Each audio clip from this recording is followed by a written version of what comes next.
নমস্কাৰ বন্ধুসকল, মই হিৰেণ। আজি মই আপোনালোকক এই ভিডিঅ'টোৰ জৰিয়তে এই 2024 বৰ্ষৰ মে' মাহটোত কৰ্কট ৰাশি ব্যক্তিসকলৰ কেনেদৰে পাৰ হ'ব তাৰে সম্পূৰ্ণ বিৱৰণ মই আপোনালোকক এই ভিডিঅ'টোৰ জৰিয়তে আগবঢ়াইছোঁ। প্ৰথমে মোৰ চেনেলটো আপোনালোকে ছাবস্ক্ৰাইব কৰি ল'ব, যাতে মোৰ পিছৰ ভিডিঅ'বিলাক আপোনালোকে সহজে লাভ কৰিব পাৰে। লগতে মোৰ ভিডিঅ' যদি ভাল লাগে তেন্তে লাইক আৰু শ্বেয়াৰ কৰিব, কমেণ্ট কৰি আপোনালোকৰ মনোভাৱ প্ৰকাশ কৰিব। এতিয়া সমল বিষয়লৈ। কৰ্কট ৰাশি ব্যক্তিসকলৰ এই মে' মাহটোত এওঁলোকৰ পাৰিবাৰিক জীৱনৰ ক্ষেত্ৰত এনেধৰণৰ। এই মাহটোৱে আপোনাৰ পৰিয়ালত সুখ আৰু শান্তি আনিব আৰু সকলো সদস্যৰ মাজত পাৰস্পৰিক সহযোগিতা বৃদ্ধি কৰিব পাৰে। এই সময়ছোৱাত আপোনাৰ ঘৰত পূজা বা এনে কোনো বিশেষ এটা কাৰ্যসূচী থাকিব পাৰে, যাৰ বাবে সকলোৰে মনোযোগ ইয়াৰ প্ৰতি থাকিব।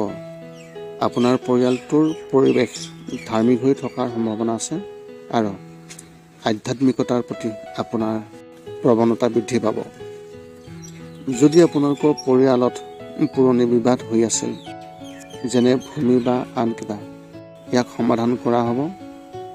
লগতে আপোনাৰ ঘৰৰ সদস্যসকলৰ পাৰস্পৰিক বিশ্বাস বৃদ্ধি হ'ব আৰু শক্তিশালী হ'ব।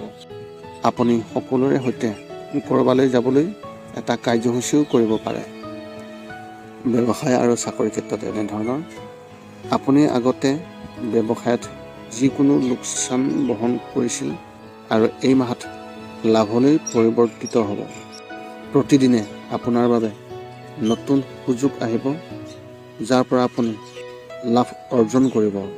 যদি কিছুমান বস্তু বাদ দিয়া হয়, সকলো ফালৰ পৰা হিচাপ কৰা হয়, তেন্তে আপুনি এই মাহত লাভৱানতে থাকিব। এই মাহটোৱে চাকৰি কৰা ব্যক্তিসকলৰ বাবে সোণালী সুযোগ আনিব। যদি আপুনি আপোনাৰ কামৰ ক্ষেত্ৰত সফলতা লাভ কৰিছে, তেন্তে নতুন সুযোগ আৰু আপুনি এই মাহতেই লাভ কৰিব। যদি আপুনি বিচাৰে, আপুনি আপোনাৰ চাকৰি সলনি কৰিব পাৰে, কিন্তু যিকোনো সিদ্ধান্ত লোৱাৰ আগতে নিশ্চিতভাৱে আপোনাৰ জ্যেষ্ঠসকলৰ সৈতে আলোচনা কৰাটো অত্যন্ত প্ৰয়োজন। শিক্ষা আৰু কেৰিয়াৰ ক্ষেত্ৰত এনেধৰণৰ। বিদ্যালয় বা মহাবিদ্যালয়ত অধ্যয়ন কৰা শিক্ষাৰ্থীসকলে এই মাহত অধ্যয়নত কম আৰু আন ক্ষেত্ৰত বেছি আগ্ৰহ অনুভৱ কৰিব। আপুনি আপোনাৰ কলা পৰিশোধন কৰিবলৈ সময় অতিবাহিত কৰিব, যাৰ ফলত সৃষ্টিশীলতা বৃদ্ধি হ'ব। আপুনি আপোনাৰ আগ্ৰহৰ ক্ষেত্ৰত আপোনাৰ দক্ষতা প্ৰদৰ্শন কৰিব, যিটো পিছত আপোনাৰ বাবে অতি উপযোগী হ'ব। প্ৰতিযোগিতামূলক পৰীক্ষাৰ বাবে প্ৰস্তুতি কৰি থকা শিক্ষাৰ্থীসকলে অলপ শংকিত হ'ব আৰু ভৱিষ্যতৰ বিষয়ে চিন্তিত হৈ থাকিব। এনে পৰিস্থিতিত নিৰাশাক আপোনাৰ ওপৰত আধিপত্য বিস্তাৰ কৰিবলৈ কোনো কাৰণতে নিদিব আৰু আপুনি নিজকে সংযম বজাই ৰাখিব।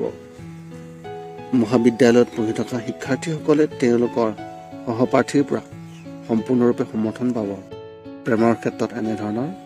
বিবাহিত ব্যক্তিসকলে এই মাহত তেওঁলোকৰ সঙ্গীক সময় দিব, যাৰ ফলত দুয়োৰে মাজত পাৰস্পৰিক সম্পৰ্ক শক্তিশালী হ'ব।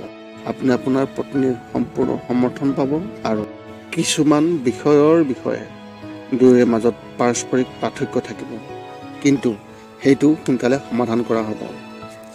যদি আপুনি কাৰোবাৰ সৈতে প্ৰেমৰ সম্পৰ্কত আছে আৰু কোনেও ইয়াৰ বিষয়ে নাজানে, তেনেহ'লে এই মাহত কোনোবাই ইয়াৰ বিষয়ে জানিব পাৰিব। তেওঁলোকে আপোনাৰ প্ৰেমৰ সম্পৰ্কত বিশেষ টেঙাৰ সৃষ্টি কৰিবলৈ চেষ্টা কৰিব। গতিকে আগতীয়াকৈ ইয়াৰ বিষয়ে সতৰ্ক হ'ব আৰু কিবা ভুল কৰাৰ পৰা নিজকে আঁতৰাই ৰাখিব। স্বাস্থ্যৰ ক্ষেত্ৰত এনেধৰণৰ। যদি আপোনাৰ বয়স 40 বছৰতকৈ কম, তেনেহ'লে এই মাহত আপোনাৰ স্বাস্থ্য ভাল হ'ব, কিন্তু কিছু মানসিক চাপৰ সম্ভাৱনা অত্যন্ত প্ৰবল আছে।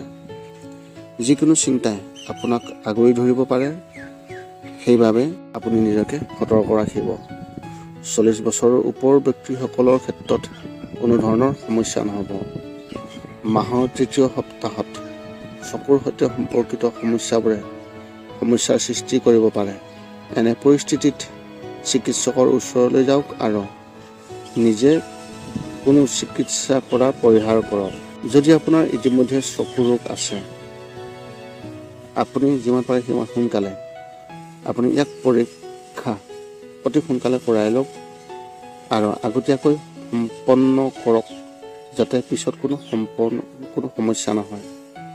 আপোনাৰ এই মাহত শুভ সংখ্যা হিচাপে 6 আৰু শুভ ৰং হিচাপে আপুনি এই মাহত হালধীয়া ৰং ব্যৱহাৰ কৰিব পাৰে। এই আছিলে কৰ্কট ৰাশিৰ এই মে' মাহটোত সম্পূৰ্ণ ফলাফল। পুনৰ লগ পাম অন্য এটা ভিডিঅ'ত। আজিলৈ ধন্যবাদ।